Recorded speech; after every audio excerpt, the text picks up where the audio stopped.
Շնորհակալություն, շարունակելով երկաթուղու թեման, պարոն վարչապետ, տեղեկություններ կան, որ Քաթարը եւ Քուվեյթը ստանձնել են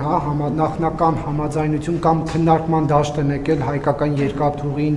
կառավարելու հարցի շուրջ, արդյոք դա համապատասխանում է իրականությանը թե ոչ, եւ երբ որ դուք ասում եք դրական ազդակներ կան Մոսկվայի հետ բանակցություններում, ձեր առաջարկից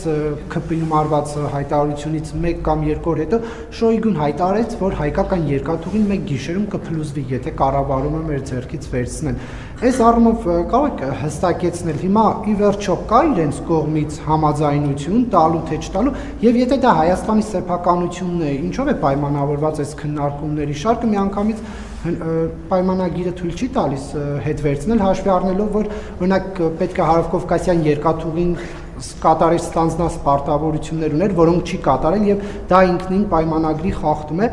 Եվ մեկ հարցել, պարոն Փաշինյան, արդյոք կարողանում է Նիկոլ Փաշինյանը պայքարել Նիկոլ Փաշինյանի դեմ։ Դուք 2019 թվականին ասում եք Հայաստանում օլիգարխներ չկան,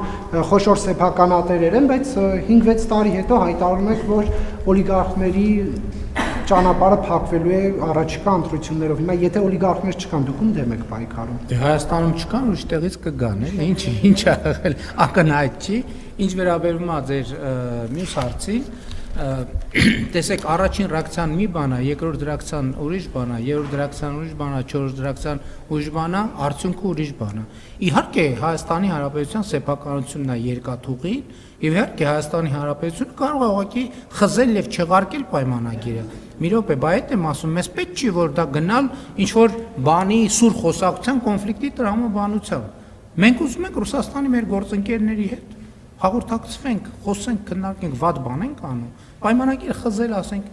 միշտ էլ պայմանագիր խզելը վատ բան է։ Պետք է պայմանավորվել, պետք է խոսել, ինչի մենք ես էլ եմ ասում, մեր միջպետական հարաբերությունները,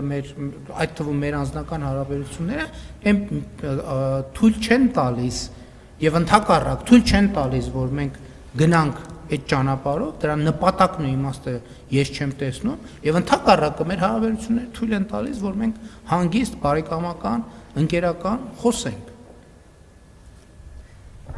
Էլի հարց տվեցիք, բայց չի հասցրեցի արձանալ։ Դրա համար խնդրում եմ մի հարց տվեք, որ կարողանամ պատասխանել։ Գիտեք ինչ, հիմա թեման կա, գիտեք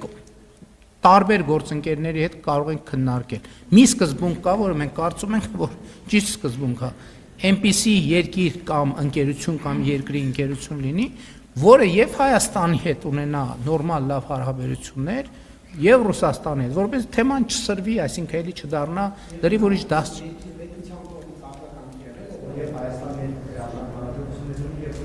Ես հիմա չեմ կարող ասել ոչ մի բան, որովհետեւ աշխատանքային մակարդակում է ամեն ինչ։